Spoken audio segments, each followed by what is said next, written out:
All right, everybody, let's talk about radicals. We just wrapped up a chapter on square roots. No, on squares, quadratics. So far we've mostly explored two types of functions. Linears, like y equals mx plus b, that graph not quite that large, like this. And quadratics, ax squared plus bx plus c, that'll graph something like this. Today we'll learn a new type of function. It's the inverse of a quadratic. Inverse means how you undo something, right? Every time you have a square, you can undo it with a square root. So today we'll be looking at the square root function.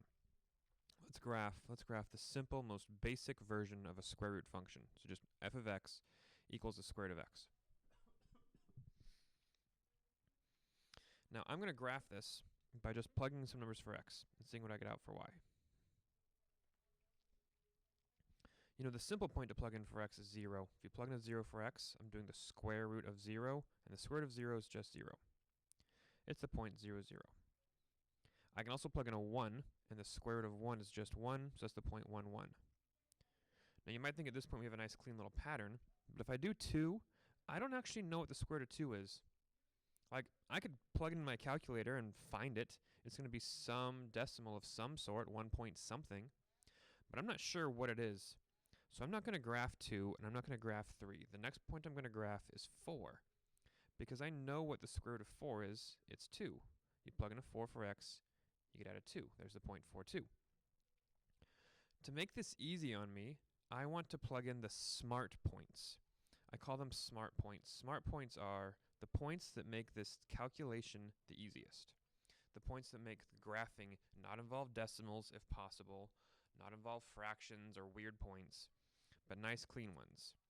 So in this case, the smart points are the perfect squares. Numbers that when I square root them come out whole. Well, if you're not sure, the perfect squares, numbers like 0, 1, 4, 9, 16, 25, these are all perfect squares. I've already graphed with 0, 1, and 4. Let's plug in 9. If we plug in 9, the square root of 9 is 3, which I can't quite fit on this graph. And I could plug in a 16 if I wanted to get out a 4, but 16, 4 is going to be way, way out here. So I'm not going to bother plotting that one. So those are my smart points, 0, 1, 4, 9. Let's try some negatives. It's always a good idea to think about graphing positive whole numbers, negative whole numbers, positive decimals less than 1, and negative decimals between negative 1 and 0. So let's try negative 1. If I try to find the square root of negative 1, that is not negative 1. Because negative 1 squared is positive 1, not negative 1. There isn't a real square root of negative 1. There's no number that I can plug in for x and square and get out a 1. And get out a negative 1. So I can't square root the negative 1. I also can't square root negative 4, right? Like the square root of negative 4, there's not a real number for that. You might think, well, wouldn't negative 2 work? No, because negative 2 squared is positive 4. So we can't find the square roots of these negative numbers. This graph has a starting point at 0, 0, and then it shoots off to the right. It's actually the first graph we've seen where both sides don't have an arrow, right? Like on a quadratic, you'd have an arrow on both sides. Or with a linear function, you'd have an arrow on both sides. But this one actually has a starting point. It doesn't go forever in both directions. This is the first graph we've looked at that has kind of an interesting domain. The domain of a function is all of the x values you can plug into it. Well, the domain of this function, x could be anything that is 0 or above. X could be 2. We could graph 2 if we wanted. It's 1 point something. You know, it's like here, it's something. And x could also be 3, and x could also be 5. X can be anything above 0, including 0. That's the domain. The domain is the set of all x values that work. Range is the set of all y values that work. Really, it's the set of all y values that come out of the function, that come out of the x values. This range is also starting at 0, and then it's going upwards. Y is greater or equal to 0. So domain is about what numbers you can see for the x points. Range is about what numbers you can see for the y points. This is a function where the domain and the range both have a starting point, but they go on forever. We typically write it like this. It's the set of all x such that x is greater than 0 and the set of all y such that y is greater than 0. We'll talk about that more. So this is your basic, simple square root function. The square root function that has nothing special done to it. This is often called a parent function. This means there hasn't been anything added or subtracted or multiplied or divided or anything funny happening to this function. It's just the square root of x. Other square root functions are like, other parent functions. This is a parent line, right? It just graphs like this. And this is the parent parabola. It just graphs like this. And so this is the parent square root. It just graphs like this. Now, a square root and a parabola are really closely related, right? The parabola graphs like this. It actually has the same exact curve, only it points up and down. A square root is kind of like half of a parabola on its side. Like we could also graph a negative square root that would do this. So parabolas and square roots have the same type of curve, just parabolas face, quadratics, x squareds, face up or down, whereas these square root functions are going to face to the right, sometimes to the left. Okay, so we found the domain. Every function has what's called a domain and range. Domain is a set of x values, range is a set of y values. We're going to graph another function and play with its domain and range also. I want to think about the smart points for how to graph this function. Okay, what are the smart points? Well, with the parent function, we plugged in the numbers 0, 0, 1, 4, and 9, because those were perfect squares. But watch what happens if I plug 0 into this function. If I do f of 0, that means I'm doing the square root of 0 plus 5. Well, 0 plus 5 is 5, and the square root of 5 is something that I could calculate, but I don't know what it is. I'm not sure what the square root of 5 is just by looking at it. It's 2 point something, but I'm not sure what. And I'd rather not get that decimal. In this case, 0 is not a smart point. 1 is also not a smart point, because 1 plus 5 gets me 6, and I don't know what the square root of 6 is. So to be a smart point, you have to kind of like think in advance.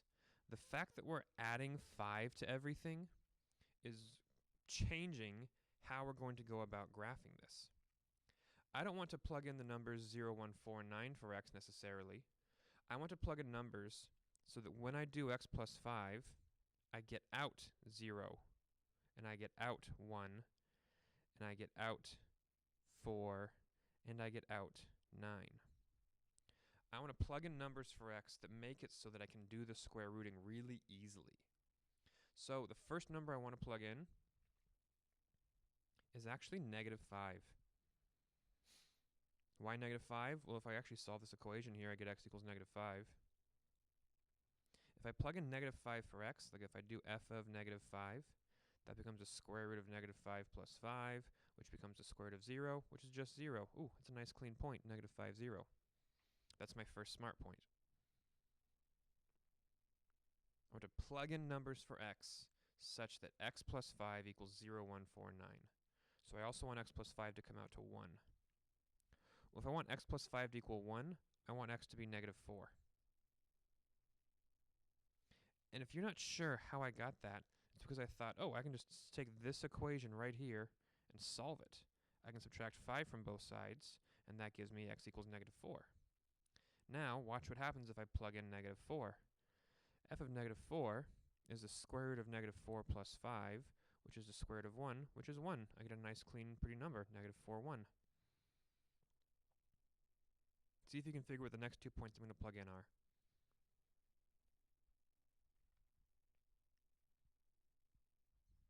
If I subtract 5 from here, I get x equals negative 1.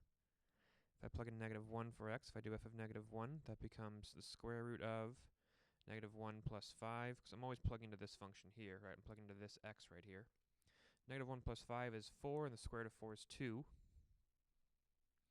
And from this one, if I subtract a 5 from both sides, I get a 4. So if I plug in a 4 for x, I'm doing the square root of 4 plus 5, which is the square root of 9, which is 3. So I have negative 5, 0, negative 4, 1. I have the point negative 1, 2, and the point 4, 3. There it is. Nice, pretty square root graph. A A square root graph will always be like a parabola on its side and just half the parabola. So the smart points change based on what's happening inside the radical. Okay, so this is called a radical. This symbol is called a radical. The smart points change based on whatever's happening inside of this radical. The domain of this, x starts at -5 and goes up. So I would say it's the set of all x such that x is greater or equal to -5. The range of this, the y value, starts at 0. So the y value starts at 0 and then goes up.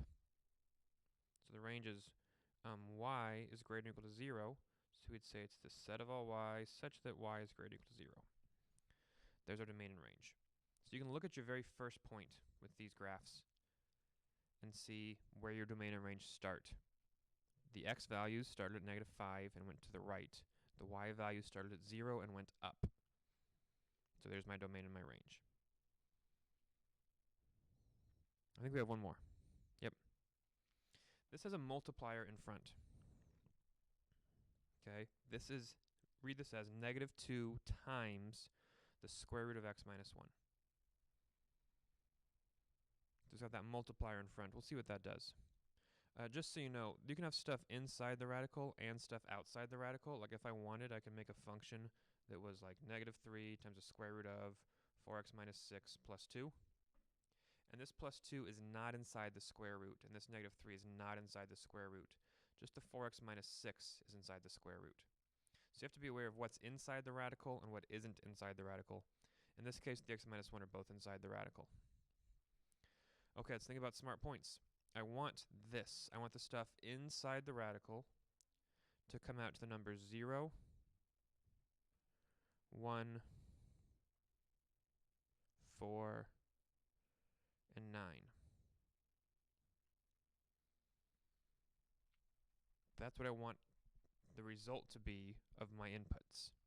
So I'm going to pick numbers for x such that when I do the calculations, I get out 0, 1, 4, and 9. So that means if I add 1 to both sides, I want to have my first x value be 1, because this becomes x equals 1. So if I graph f of 1, if I find f of 1, it becomes -2 times the square root of 1 minus 1, which is -2 times the square root of 0, which is -2 times 0, which is 0. I start with the point 1, 0. Okay, the next smart point I want to plug in, and if I add 1 to both sides here, I'll get that x equals 2. So I'm going to find f of 2. If I do f of 2, that becomes -2 times the square root of 2 minus 1, which is -2 times the square root of 1. The square root of 1 is just 1, so this comes out to -2.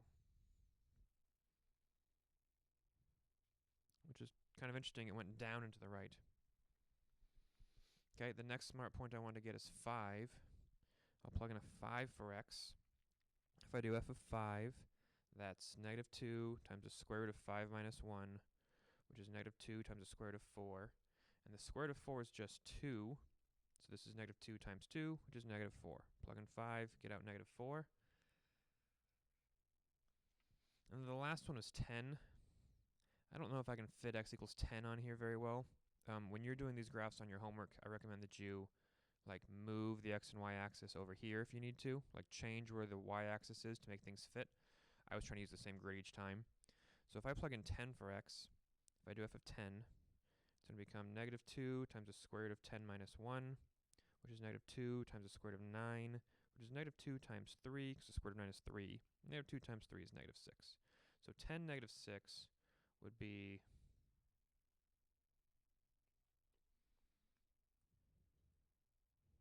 here-ish. This graph is pointing down. It's pointing down because it has this negative multiplier in front. The negative multiplier made it go down. The domain of this, it starts at 1, so it's x is greater than or equal to 1. The range of this starts at 0, but it goes down. So the range is going to be y is less than or equal to 0. So there's our domain and our range. We just graphed 3 functions. Okay, let's recap. Square root functions are half parabolas that face sideways. If you can identify the smart points to plug in for x, which are the points that result in perfect squares, that's the best way to graph. You cannot square root negative numbers, so don't try to find the square root of -1 or -4. And the domain is a set of all x values, range is a set of all the y values. Next video, we'll talk about how to add and subtract radicals. It'll be good stuff. See you then.